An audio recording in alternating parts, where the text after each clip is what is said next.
Good morning to all of you. Myself, Dr. Manju Meena, Assistant Professor in Chemistry from Government College, Kota.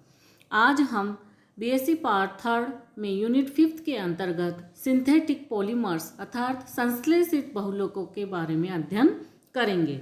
Synthetic बहुलक क्या होते हैं? हम जानते हैं कि कार्बनिक रसायन विज्ञान में कई प्रकार के अणु होते हैं। कुछ अणु तो सामान्य आणविक संहति तथा सामान्य आकार वाले होते हैं, जबकि कुछ अन्य अत्यंत उच्च आणविक संहति वाले विशाल अणु होते हैं। तो जो विशाल अणु होते हैं उन्हें हम क्या कहते हैं? वृहत अणु या मैक्रोमोलिक्यूल्स। ये मैक्रोमोलिक्यूल्स भी दो प्रकार के होते हैं। फर्स्ट प्रकार के भी जिनकी संरचना कैसी होती है? जटिल संरचना होती है, जैसे कि क्लोरोफिल है, विटामिन B12 है।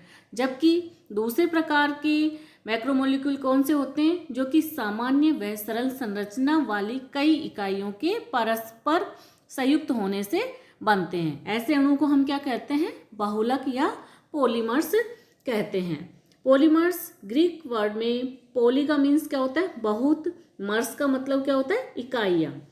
अतः इन अणुओं के बनने की प्रक्रिया को हम क्या बोलते हैं? बहुलीकरण या पॉलीमराइजेशन।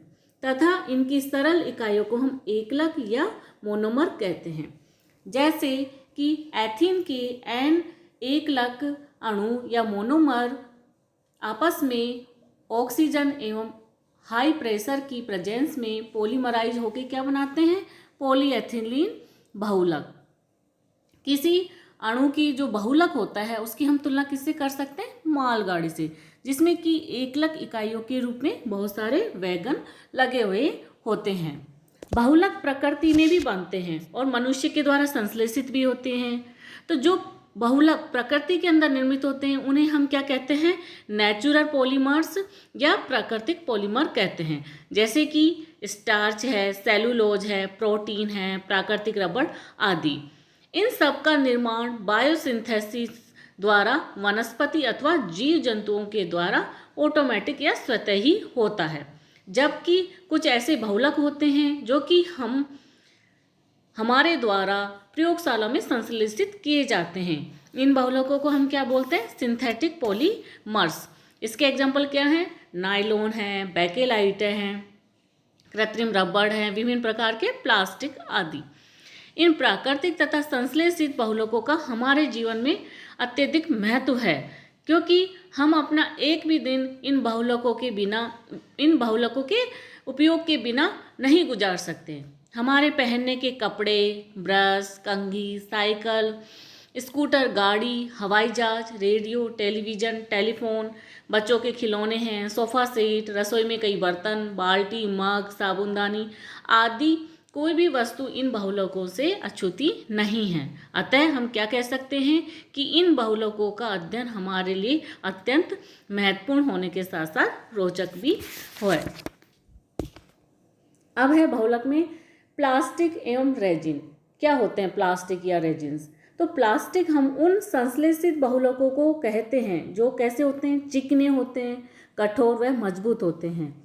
अम्ल तथा क्षारों तथा ताप के पर्याप्त प्रयास से ये प्रभावित नहीं होते हैं और अपने निर्माण के दौरान कम से कम एक बार वे एक ऐसी अवस्था में अवश्य आते हैं जबकि वे कैसे होते हैं? उस अवस्था में नरम अर्थात सॉफ्ट और मुलायम होते हैं। उन्हें किसी भी इच्छित आकार में हम उस समय ढाल सकते हैं। ठंडा होने के बाद या पूर्ण तैयार होने के बाद वे उस आकृति को स्थायी रूप से ग्रहण कर लेते हैं। हमारे जीवन में प्लास्टिक का अत्यंत महत्व है। हम अपने हल्के वजन, खूबसूरत रंग व बहुलक अपने हल्के वजन, खूबसूरत रंग, आकृति ग्रहण करने की प्रवृत्ति, मजबूती तथा गिरने पर न टूटने की प्रवृत्ति आदि गुणों के कारण इनका उपयोग दिन पर दिन बढ़ता जा रहा है। प्लास्टिक ने कई स्थानों पर धातुओं व कांच को प्रतिस्थापित किया है, जैसे कि शीशियाँ हैं, बाल्टियाँ हैं, बच्चों के खिलौने हैं, हत्थे हैं, स्विच हैं, रसोई के बर्तन, stationery, scale pen, toothbrush, valve, radio television के ढांचे, टेलीफोन, स्कूटर, कारें, यहाँ तक कि अब मकान भी प्लास्टिक के बनने लगे हैं। उद्योगों में गुणों के आधार पर हम प्लास्टिक को दो भागों में विभाजित कर सकते हैं। फर्स्ट है थर्मोप्लास्टिक और सेकंड है थर्मोसेटिंग प्लास्टिक अथवा रेजिन। सबसे पहले हम देखेंगे थर्मोप्लास्टिक। तो थर्मोप्लास्टिक पदार्थ के अणु रेखीय अथवा शाखित लंबी श्रृंखला वाले होते हैं जो कई कार्बनिक विलायकों में विलयशील होते हैं। ये करीब करीब क्रिस्टलीय यौगिक होते हैं। इनकी सबसे बड़ी विशेषता क्या होती है कि गर्म करने पर नरम होकर पिघलने और बहने लगते हैं, जबकि ठंडा होने पर पुनः क्या हो जाते हैं, ये कठोर हो जाते हैं। और इन परिवर्तनों से प्लास्टिक के गुणों में कोई अंतर नहीं आता है, अर्थात इनके पिघलने की प्रक्रिया कैसी प्रक्रिया, एक रिवर्सिबल प्रोसेस है। इसी के कारण इनका नाम क्या पड़ा है, थर्मोप्लास्टिक। इन पदार्थों के इस गुण का लाभ उद्योगों में यह लिया जाता है कि बहुत समय तक उपयोग में आए हुए जैसे गंदे टूटे हुए प्लास्टिक के बर्तनों को पिघलाकर नया आकार देकर हम उनको पुनः प्रयोग में ले सकते हैं।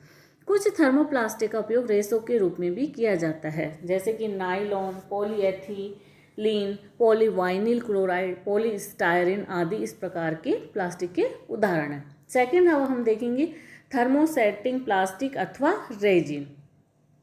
तो इनमें पदार्थ के अणु त्रिविमीय जाल के रूप में होते हैं और इनमें बहुत सारे क्या होते हैं, क्रॉस बंध होते हैं, जिससे ये क्या हो जाते हैं, अत्यंत कठोर हो जाते हैं। और ये क्रॉस बंध किसी नियमित क्रम में नहीं होते हैं, अतः ये पदार्थ अक्रिस्टलीय व भंगुर होते हैं। ये बनते समय एक बार तो मुलायम अवस्था में आते हैं जब इन्हें हम इच्छित आकार में ढाल लेते हैं, लेकिन एक बार कठोर हो जाए उसके बाद ये कभी पिघलते नहीं हैं। एक बार आकृति में आने के बाद ये गर्म करने पर पिघलते नहीं हैं, बल्कि कई बार तो गर्म करने पर ये और अधिक कठोर हो जाते हैं। और कोई पदार्थ गर्म करने पर पिघलता है उस स्थिति में है यदि उसके मध्य के क्रॉस बंध ऊष्मा पाकर कमजोर पड़ जाते हों। थर्मोसेटिंग प्लास्टिक को गर्म करने पर उनके और नए क्रॉस बंध बन जाते हैं, इस कारण इनकी कठोरता और बढ़ जाती है, इसलिए इनका नाम क्या पड़ा है, थर्मोसेटिंग। ये किसी भी विलायक में विलयशील नहीं होते हैं। बैकेलाइट अथवा फिनॉल, फॉर्मेल्डिहाइड रेजिन तथा यूरिया फॉर्मेल्डिहाइड रेजिन इसी वर्ग के एग्जाम्पल्स हैं। कुछ रेखीय थर्मोप्लास्टिक त्रिविमीय जालक बहुलकों की भांति कैसे होते हैं, अक्रिस्टलीय होते हैं। इनमें थर्मोसेटिंग रेजिनों की भांति कौन सा सहसंयोजक क्रॉस बंध तो नहीं होते, लेकिन उनमें क्या पाया जाता है, द्विध्रुव आकर्षण बल द्वारा ये अणु अत्यधिक मजबूती से लोक हो जाते हैं कि क्रिस्टलीकरण के लिए व्यवस्थित होने का इन्हें अवसर ही नहीं मिल पाता। और ऐसे पदार्थों को हम क्या कहते हैं, कांच या ग्लास। इसके एग्जाम्पल्स हैं मैथिक्रिलेट, जिसे हम प्लेक्सी ग्लास अथवा ल्यूसाइट भी कहते हैं। सामान्य अकार्बनिक कांच की भांति यह कैसा होता है, पारदर्शी होता है, लेकिन क्रिस्टलीय तलों के अभाव में यह प्रकाश को परावर्तित करके चमकीला नजर नहीं आ पाता। दूसरी ओर त्रिविमीय जालक बहुलोक की भांति यह भंगुर प्रकृति का होता है। अब है प्लास्टिसाइजर्स। तो प्लास्टिक की क्वालिटी सुधारने के लिए उनमें कुछ हम क्या मिला देते हैं, पदार्थ। इन पदार्थों को हम क्या कहते हैं, प्लास्टिसाइजर कहते हैं। इन पदार्थों के मिलने से प्लास्टिक उत्पाद के श्यानता, लचीलापन आदि गुणों में सुधार होता है।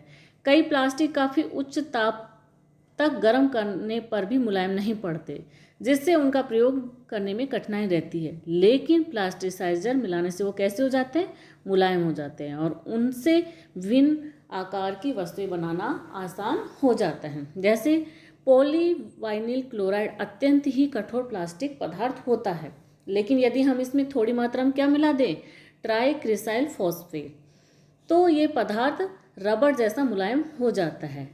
डाई-2-एथिल hexyl phthalate, डाई-2-एथिल hexyl एडिपेट, N-octyl phthalate आदि जैसी लंबी श्रृंखला युक्त अल्कोहलों के एस्टर सामान्यतः प्लास्टिसाइजर के रूप में हम प्रयुक्त करते हैं। जैसे हम यहाँ देखें, ए वाला जो डायग्राम है उसमें क्या दिखाया गया है, प्लास्टिक पदार्थ की बहुलक श्रृंखलाएं इस प्रकार से, और सेकंड वाले में बहुलक श्रृंखलाओं के मध्य से प्लास्टिसाइजर के अणु। ये बहुलक है और ये क्या है, प्लास्टिसाइजर के मॉलिक्यूल। प्लास्टिक पदार्थ में यदि बहुलकीय श्रृंखलाएं कुछ सीधी हों और उनके बीच में आ रही हों और उन सबके मध्य एक आकर्षण बल हो तो वह पदार्थ अत्यंत कठोर होगा। अब यदि इनमें कोई प्लास्टिसाइजर डाल दे तो अणु प्लास्टिक श्रृंखलाओं के मध्य फिट हो जाता है। इससे श्रृंखलाओं का परस्पर जो आकर्षण बल है वो कम हो जाता है और आकर्षण बल कम होने से क्या होगा, प्लास्टिक की कठोरता कम हो जाएगी और उसका लचीलापन उसमें बढ़ जाएगा। अब हम देखेंगे बहुलीकरण। छोटे एवं सरल अणुओं के परस्पर संयुक्त होने से विशाल बहुलक अणु बनते हैं और इस प्रक्रिया को हम क्या बोलते हैं, पॉलीमराइजेशन या बहुलीकरण। बहुलीकरण की प्रक्रिया दो प्रकार से संपन्न होती है।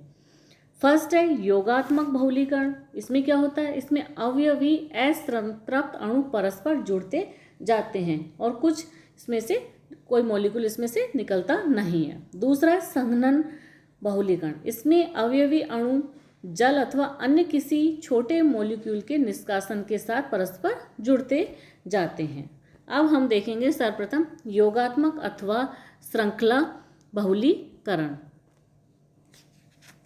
तो योगात्मक बहुलीकरण वह प्रक्रिया है जिसमें कि सरल एकलक अणु एक दूसरे के साथ जुड़ते जाते हैं और इस प्रकार बहुलकों का निर्माण होता जाता है। यह प्रक्रिया सामान्यतः श्रृंखला क्रियाविधि द्वारा अथवा श्रृंखला अभिक्रिया द्वारा संपन्न होती है।